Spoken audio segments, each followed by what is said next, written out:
I'm Lisa K. Solomon, and I have been working here at the D.school for the last 6 years, where I joined as a designer in residence to bring my Futurist background to integrate with design, to be able to answer questions at the time around not can we build this, but should we build this? And the idea was, by bringing in strategic foresight and someone that had a background in scenario planning and helping leaders think more expansively about the future, that it felt like the right next evolution of how to think about design. Design is wonderful at helping problem solvers and learners and leaders use practices of empathy and observation, ethnography, trying to understand how to solve problems that humans are facing by understanding the experiences that they have and looking for how we might better understand the problem and create new sources of value. Futures brings a time element to it. Futures says, how do we understand what's unfolding, not just in this present moment, but how things might unfold many years ahead? So futures thinking is not about predicting the future, but it's really about understanding how the future might unfold and why, and the variety of ways that it might unfold. So it's not just a single future, but multiple futures, and asks us to make better decisions thinking about those explorations. So while we can't control the future, we can probe it, we can explore it, we can imagine it, we can investigate it. And all of those are available to us today. And I find that to be not only a place of hope and optimism, but really an exciting way to think about agency and an exciting way to think about the kinds of capabilities that we can help our students foster and all of the designers that we've worked with over the years develop in a moment when it feels like the future's coming at us faster and faster.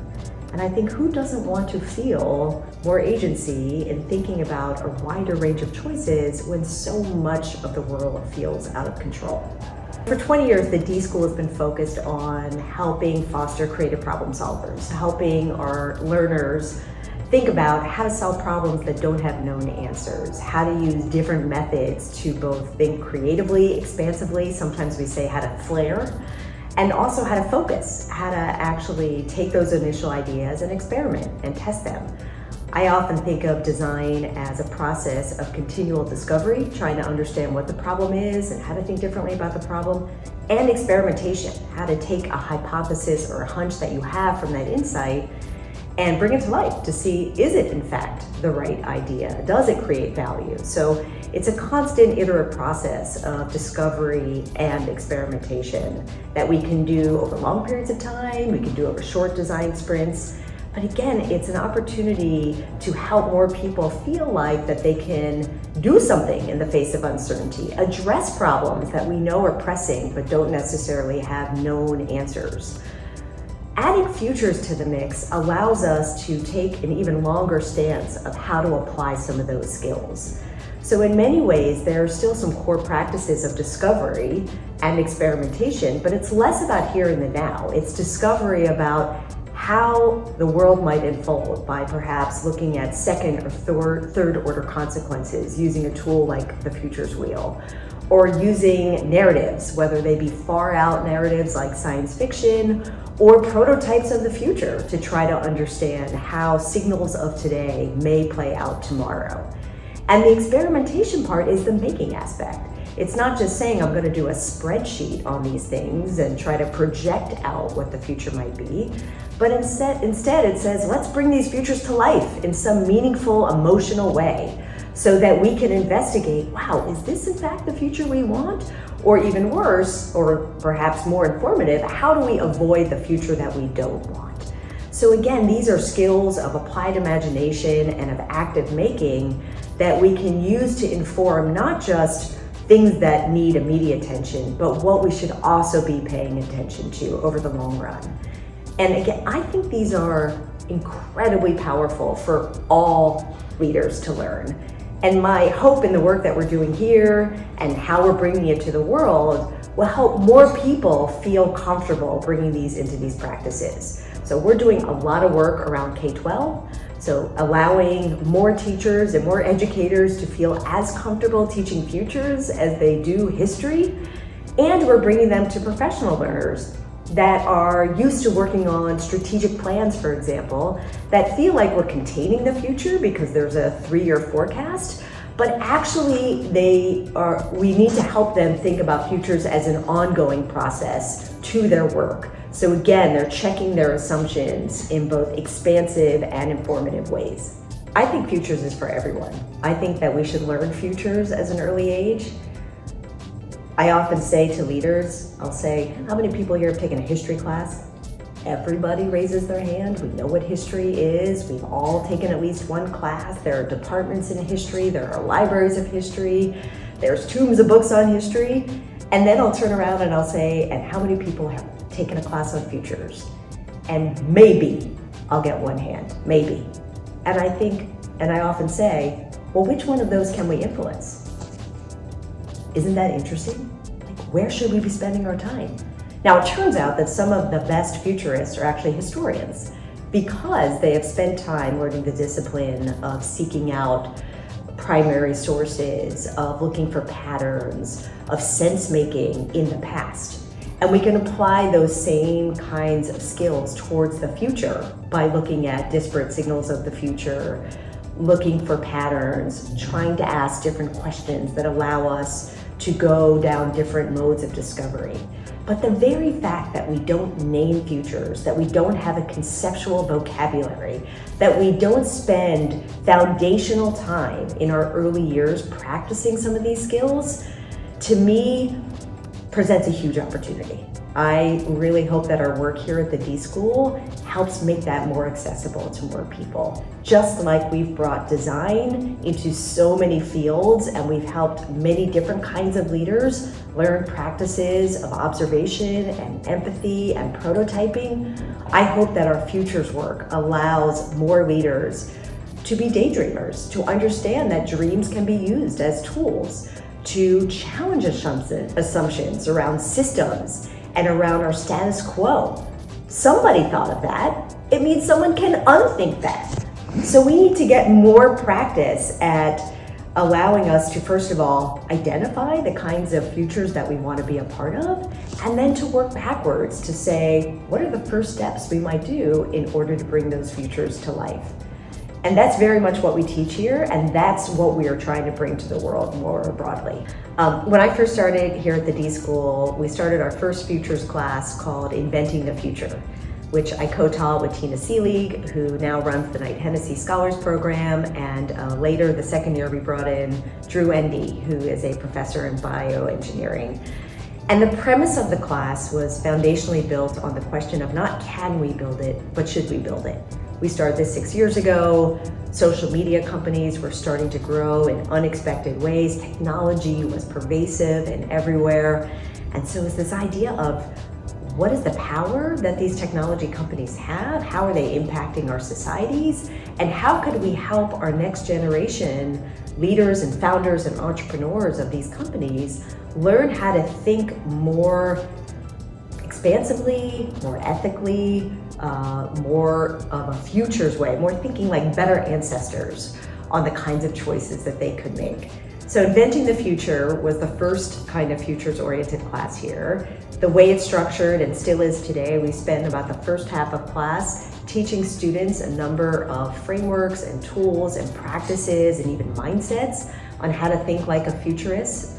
That we have about 12 or varies.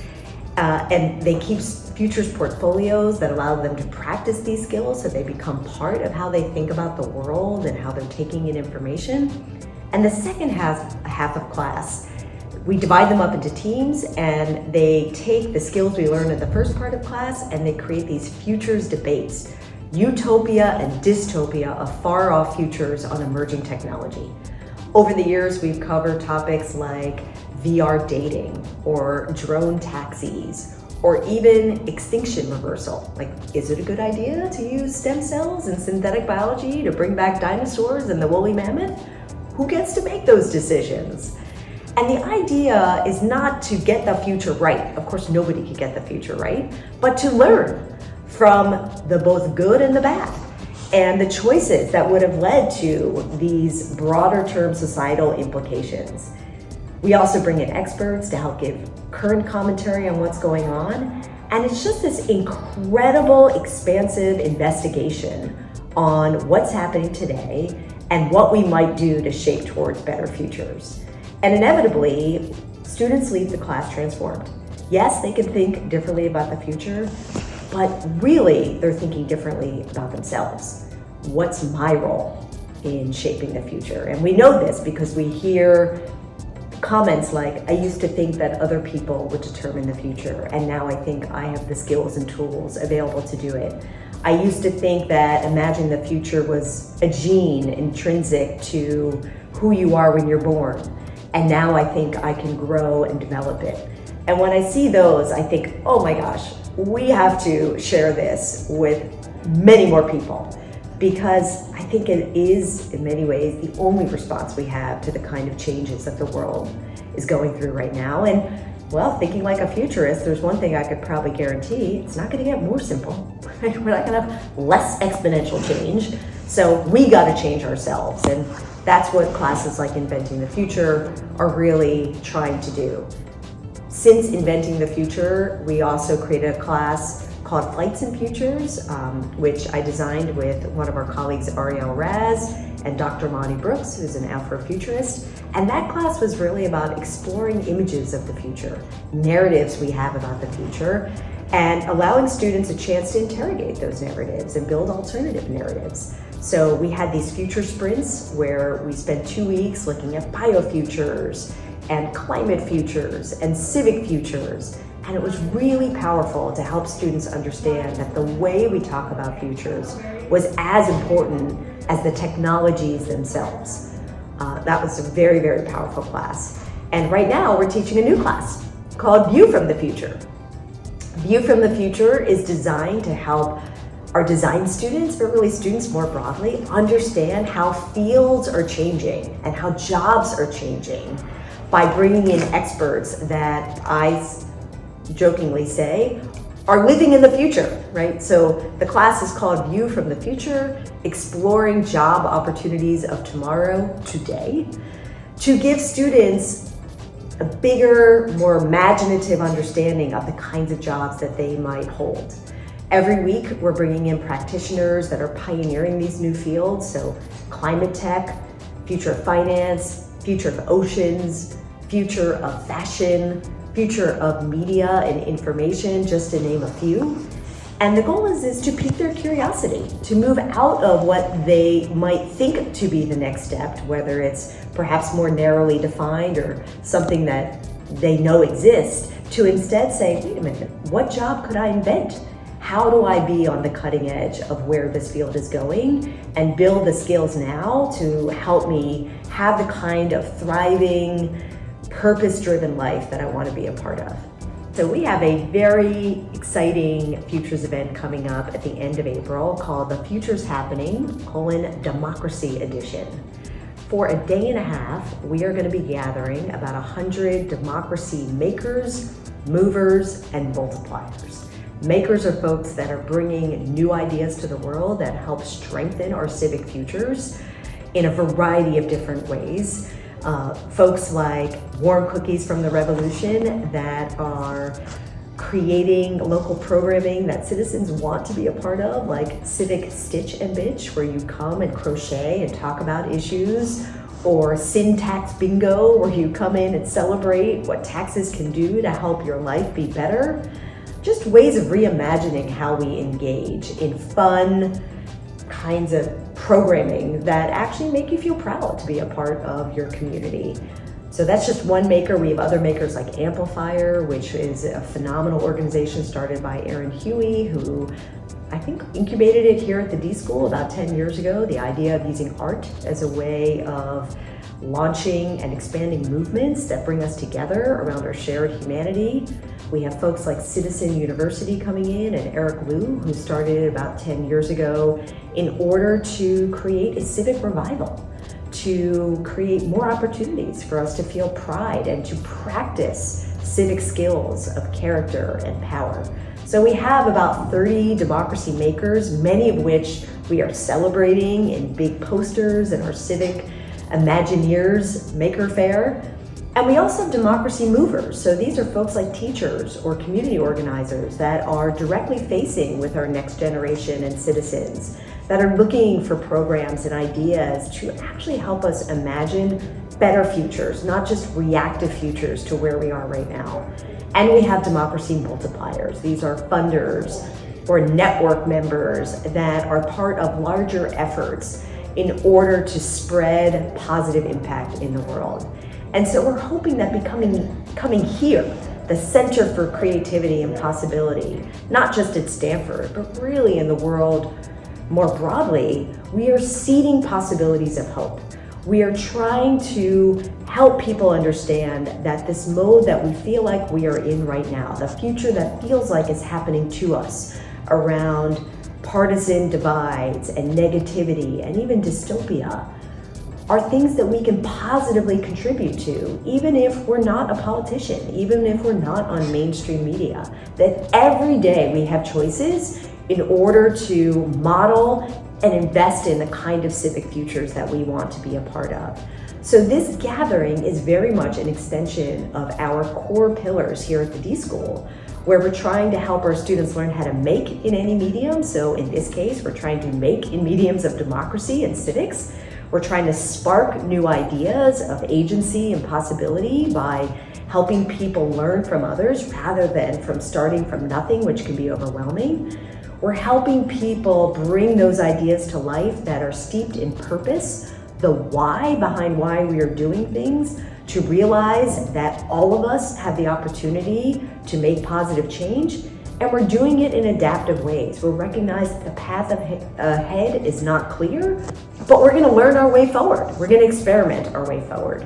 So we're gonna have a number of conversations throughout the afternoon focused on what's happening in local communities, focused on how futures are shaping our democratic possibilities, focused on young leaders that are doing incredible things across campuses and using social media and influencers in order to model what better looks like, and even athletes, which is a long passion of mine, to help athletes use their influence on campus and in our society for good. I tried to get Ted Lasso here. That was one of my goals. He is in many ways an embodiment of an unlikely civic catalyst. And then I realized we had Ted Lasso here on our very campus, named Coach Tara Vanderveer, the most winning coach of all time of the women's basketball team. So she's going to be joining our event along with a number of other athletes. Just again to make connections and to help us realize that we are so much more powerful than we think. And in the evening, we are opening it up even more broadly to have a night of civic imagination. So this is going to be a one-of-a-kind experience that's hosted by an award-winning music entrepreneur named Chris Luce, who's coming in to really facilitate and take us on an experiential journey of what our civic imaginations are capable of. Eric Liu is going to be giving a visual civic sermon, which is really going to inspire and appeal to our better natures and our better angels. We're going to have an art poster display of student athletes that are using a new technology to allow them to create civic art that reflects their values. We're going to have a student musician, a Stanford student, singing as part of that. And we're even going to have a performance by a slam poet who is going to share his reflections on what happened earlier that day. So it's going to be organic, it's going to be joyful, it is going to be filled with hope and possibility.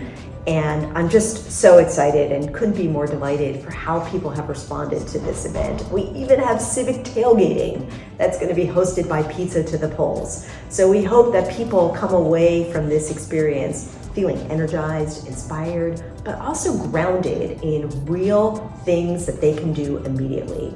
Real activation for change.